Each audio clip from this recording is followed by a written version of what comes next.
Bonjour, je suis Quentin et aujourd'hui je vais vous parler des usages essentiels de la climatisation. Déjà, ce qu'il faut savoir, c'est que la climatisation, ça nécessite un appareil intérieur pour pouvoir diffuser de l'air et un appareil extérieur pour pouvoir capter les calories. Ça a l'avantage d'être un système qui offre une diffusion rapide, que ce soit d'air froid ou d'air chaud. Mais c'est aussi un système extrêmement économique en termes de coût d'électricité, puisqu'en général, il diffuse 4 fois plus qu'il ne consomme sur du chaud et 7 à 10 fois plus sur du froid. Après, cette rapidité de chauffe, elle est aussi due à une diffusion d'air soufflé, donc ce qui peut donner un effet courant d'air sur les habitants, surtout si l'unité intérieure elle est mal positionnée. Et puis aussi, c'est un système qui émet plus de bruit qu'un simple radiateur. Certaines pratiques sont à connaître pour avoir les bons usages sur les climatiseurs et je vais vous en donner quelques-unes. La compète est lancée. La clim à fond est boostée. Tout devient facile. Un air frais calme et tranquille. La première règle avant même d'installer de la climatisation, c'est l'isolation des pièces climatisées. Isoler une pièce, ça va vous permettre de conserver la fraîcheur en été et la chaleur en hiver, donc de réduire déjà de base votre besoin de climatisation. Pensez aussi à fermer les volets et les rideaux pour bloquer les rayons du soleil qui vont chauffer naturellement votre intérieur. La deuxième chose, c'est d'avoir le bon dimensionnement, c'est-à-dire la bonne puissance qui correspond aux besoins du logement. Surdimensionné, ça entraînera des fonctionnements courts et donc de la surconsommation. Et au contraire, sous-dimensionné, ça entraînera un fonctionnement continu avec un faible rendement et une usure prématurée des équipements. Donc c'est important d'avoir le juste dimensionnement de vos appareils et pour ça, on va sélectionner un équipement qui dépasse les 120% de déperdition de la pièce. Je vous rappelle la formule de calcul des déperditions, c'est le GV delta T. Donc G qui correspond au coefficient d'isolation, il peut aller de 0,2 à 2. Dans la majorité des cas, on va être vers 1 voire 1,3 sur de l'ancien et on peut descendre à 0,8 sur du RT 2000 voire 0,5 sur du RT 2012. V va correspondre au volume, donc en mètres cubes. Donc pour ça, il suffit de prendre la surface à traiter en mètres carrés, de la multiplier par la hauteur. De manière standard, on considère une hauteur de 2,50 m. Donc 100 mètres carrés est égal à 250 mètres cubes.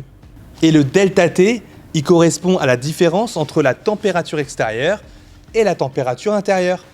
La température extérieure de base, elle est normée en France. Donc on va regarder l'altitude de votre logement et son département. Et la température intérieure, de manière générale, on va considérer autour de 20 degrés. Prenons l'exemple d'une chambre de 20 mètres carrés avec une hauteur standard de 2,50 m qui est située dans un logement dans le 93 qui a une isolation RT 2000. G est égal à 0,8, qui est le coefficient correspondant au RT 2000. V, le volume en mètres cubes, on va prendre 20 mètres carrés multiplié par 2,50 m de hauteur est égal à 50 mètres cubes. Et delta T, donc différence de température, on va prendre la température extérieure de base en Île-de-France dans le 93 qui est de moins 7 degrés et une température intérieure standard de 20 degrés, ce qui fait 27 degrés de température. Donc nos déperditions sont égales à G 0,8 multiplié par V 50 mètres cubes multiplié par delta T 27 degrés.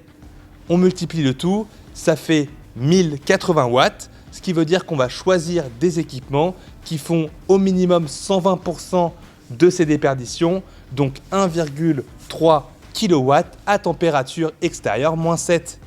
Et enfin, on vous recommande un taux de brassage situé entre 5 à 10 volumes par heure.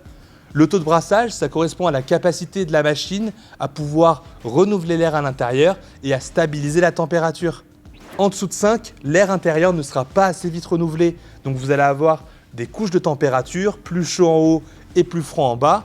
Et au-dessus de 10, vous allez avoir un effet courant d'air qui n'est vraiment pas adapté au consommateur. L'idéal, nous, ce qu'on va recommander, c'est un taux qui se situe entre 6 à 8 volumes par heure. Dans notre chambre de 20 mètres carrés, donc qui représente 50 mètres cubes, on va avoir un taux de brassage situé entre 250 à 500 m3. Troisième règle, choisir la bonne unité intérieure et bien la positionner dans le logement pour diffuser correctement l'air. Choisir le bon emplacement, c'est essentiel pour avoir une température stable et homogène et surtout éviter le flux direct sur les occupants.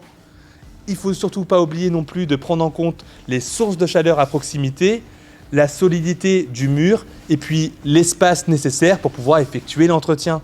Pour le choix de l'unité intérieure, vous allez avoir 4 familles de diffuseurs. Tout d'abord, la murale, qui est l'unité la plus utilisée. Elle est souvent positionnée soit au-dessus d'une porte ou alors de manière centrale dans la pièce.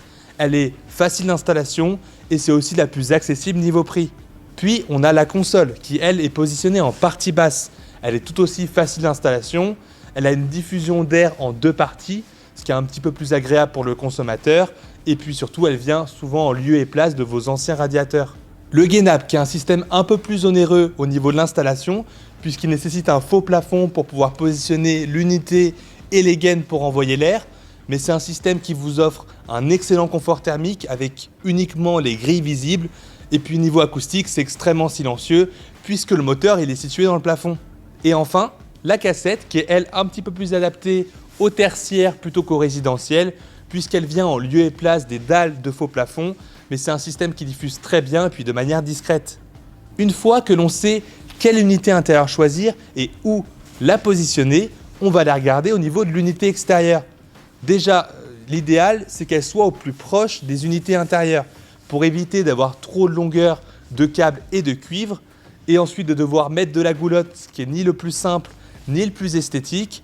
Et puis de toute façon, il faut respecter les longueurs de liaison. Chez Bosch, on est entre 3 à 25 mètres pour les petites moyennes puissances et jusqu'à 50 mètres pour les grandes puissances. C'est important de choisir un espace bien ventilé, si possible à l'ombre, à l'abri des intempéries et à l'écart de vos voisins pour éviter le dérangement. Une fois que vos unités elles sont dimensionnées et installées correctement, voici quelques conseils d'utilisation. Déjà au niveau du pilotage, pensez à télécharger l'application Bosch HomeCom Easy qui va vous permettre de substituer à votre télécommande qui est livrée avec l'unité intérieure. Ça va vous permettre de piloter votre climatisation, de déterminer des programmes horaires, d'activer des fonctionnalités comme le mode éco ou le mode détection de présence et puis de suivre votre consommation en temps réel. Évitez les arrêts et redémarrages répétés. Éteindre et rallumer votre climatisation, ça va augmenter votre consommation et l'usure des équipements. Privilégiez les modes auto ou éco pour ajuster la puissance et optimiser la performance et la consommation.